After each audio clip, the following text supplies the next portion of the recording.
അലീനയെ വീട്ടിൽ നിന്ന് പുറത്താക്കാൻ വേണ്ടി കേസ് കൊടുക്കാമെന്ന് ശിവേട്ടൻ പറയുന്നു.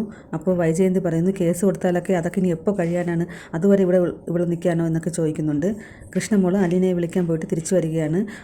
അലീന കൂടെ ഇല്ലായിരുന്നു. അലീന എവിടെയെന്ന് ചോദിച്ചു വരുന്നവരുടെയും പോകുന്നവരുടെയും മുന്നിൽ പ്രദർശിപ്പിക്കാൻ പറ്റില്ല എന്ന് അച്ഛൻ പറഞ്ഞുവെന്ന് കൃഷ്ണമോള് പറയുന്നു. കുറച്ച് പൈസ കൊടുത്ത് നമുക്ക് അലീനയെ ഒഴിവാക്കാമെന്ന് ശിവേട്ടൻ പറയുന്നു. 25 ലക്ഷം വേണമെങ്കിലും കൊടുക്കാമെന്നാണ് ശിവേട്ടൻ പറയുന്നത്.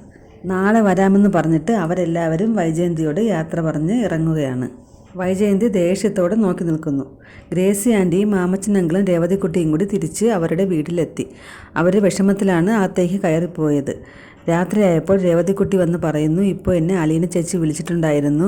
അലീന ചേച്ചിയുടെ കാര്യങ്ങളൊക്കെ പറഞ്ഞു. എനിക്കത് കേട്ടപ്പോൾ വളരെ സങ്കടമായി എന്നൊക്കെ പറഞ്ഞു. ബാലചന്ദ്രൻ അങ്കിൾ എല്ലാ കാര്യങ്ങളും അറിഞ്ഞു എന്ന് രേവതിക്കുട്ടി പറഞ്ഞു. അലീന വൈജയന്തിയുടെ മകളാണെന്നുള്ള കാര്യം ബാലചന്ദ്രൻ സാർ അറിഞ്ഞു എന്ന് പറഞ്ഞപ്പോൾ ഗ്രേസി ആൻറ്റി ഞെട്ടിപ്പോയി. അവരെല്ലാവരും മുഖത്തോട് മുഖം നോക്കുകയാണ്. രേവതിക്കുട്ടി നടന്ന കാര്യങ്ങളെല്ലാം ഓരോന്നായി പറഞ്ഞു.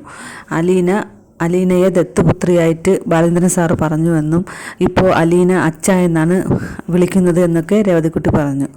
രേവതിക്കുട്ടി ഗ്രേസി ആൻറ്റിയോട് ചോദിക്കുകയാണ്, ഞാൻ അങ്കിളിനെ ചൂണ്ടിയിട്ടാണ് ചോദിക്കുന്നത്, ഞാൻ ഇതിനെ അച്ഛ എന്ന് വിളിച്ചോട്ടെ, ഒരു തവണത്തേക്ക് മതി, എനിക്ക് കൊതിയായിട്ടാണെന്ന് പറയുന്നു. അത് കേട്ടപ്പോൾ ഗ്രേസി ആൻറ്റിക്ക് കണ്ണ് നിറഞ്ഞുപോയി. ഗ്രേസി ആൻറ്റി പറയുന്നത്, മോൾ എത്ര വേണമെങ്കിലും വിളിച്ചോ എന്ന് പറഞ്ഞിട്ട് രേവതിക്കുട്ടിയെ കെട്ടിപ്പിടിച്ചിരിക്കുകയാണ്. മാമച്ചനങ്ങളും ഇത് കേട്ടിട്ട് വളരെ സങ്കടമായി. ശിവേട്ടനും കമലയും ബന്ധുക്കളെല്ലാവരും കൂടി ബാലചന്ദ്രനെ കുറിച്ച് സംസാരിക്കുകയാണ്. അലീനയെ അവിടെ നിന്ന് എങ്ങനെയെങ്കിലും ഇറക്കണമെന്ന് അവർ പറയുന്നുണ്ട്. കേസ് കൊടുക്കാം. അപ്പോൾ അവർ പറയുന്നു, കേസ് കൊടുത്താലും വൈജയുടെ ഭാഗത്താണ് ന്യായം, അപ്പോൾ അതാണ് നല്ല കാര്യം എന്നൊക്കെ പറയുന്നു. നമുക്ക് ഒന്നുകൂടി ബാലചന്ദ്രനോട് സംസാരിച്ച് നോക്കാം എന്നൊക്കെ അവർ പറയുന്നുണ്ട്. നമ്മുടെ ഭാഗത്ത് ന്യായം അയാളോട് പറയാം, എങ്കിൽ ഒരു വലിയ പ്രശ്നം ഒഴിവാക്കാമല്ലോ, നമുക്ക് അയാളെ പറഞ്ഞ് ബോധ്യപ്പെടുത്താം, നാളെ നമുക്ക് അയാളോട് സംസാരിക്കാം എന്നൊക്കെ പറയുന്നു.